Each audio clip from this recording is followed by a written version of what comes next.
ఎందుకంటే ఎప్పుడే కానీ తొందరపడే అవసరం నాకు లేదు, మీకు లేదు. చాలా నిన్న నుంచి చాలా అంటే చాలా నేను కూడా పోయించిన తర్వాత రాత్రి 12 కూడా వంటనీయలే ఉన్నాను. కానీ ఉంటే ఎవరు బాధలు వాళ్ళకు ఉంటాయి. మా నాయకుడు పోతే మాకైతే ఏంటనే ఉంటుంది.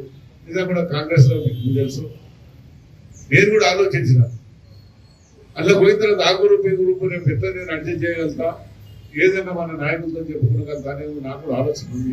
ఏదైనా కాదు మన పోయినాక రేపు ఎంపీటీసీ ఆడితే వాళ్ళు ఎంపీటీసీ ఆడతారు, అక్కడ జడ్పీటీసీ ఒకటే ఉంది, ఇద్దరిలో పంచాలి ఆలోచన పోయింది.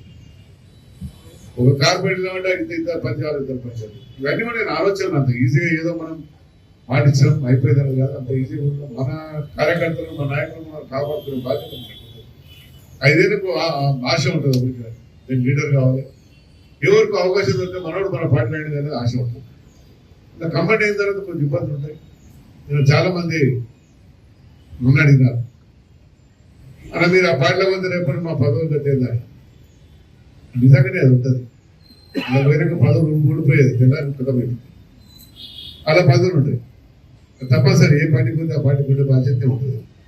అందుకని దయచేసి మనం అందరం ఏ విధంగా అయితే మీరు మాట ఉన్నారో రేపు కూడా ఆ మాటలు ఉండాలి. మీరు అందరూ కూడా ఈ బలం ఏంటంటే సూచించిన బాధ్యత. ఏదో నేను నా పేరు గురించి మీ పని గురించి మాట్లాడలేదు. రేపు మన రంగంలో దిగినట్టు కూడా ఇది ఇప్పటిదాన్ని ఉండాలి. మనం ఆ పట్టుదల ఉంటేనే నిజంగానే రంగం సాధించుకున్నాను అనేది ఉంటుంది. మన క్యాండిడేట్ పార్టీ కూడా అనేది మన కాన్స్టిట్యూన్సీ ఉందంటే కొంత పార్టీ ముఖ్యం ఉంటుంది, కొంత క్యాండిడేట్ ఉంటుంది, కొంత నాయకులు ఉంటుంది. మీ అందరి బలాలు నేను 4 మాటలు గెలవదు, ఒక్కసారి కాదు 4 మాటలు ఏంటో కూడా మంచి మెజార్టీతో గెలిచినాం. 15 ఆశయాలు గెలవలే, మనం మంచి మెజార్టీతో గెలిచినాం. అందుకని ఈరోజు ఎప్పుడైనా కానీ ఏ నాయకుడు కూడా ఆలోచిస్తారు.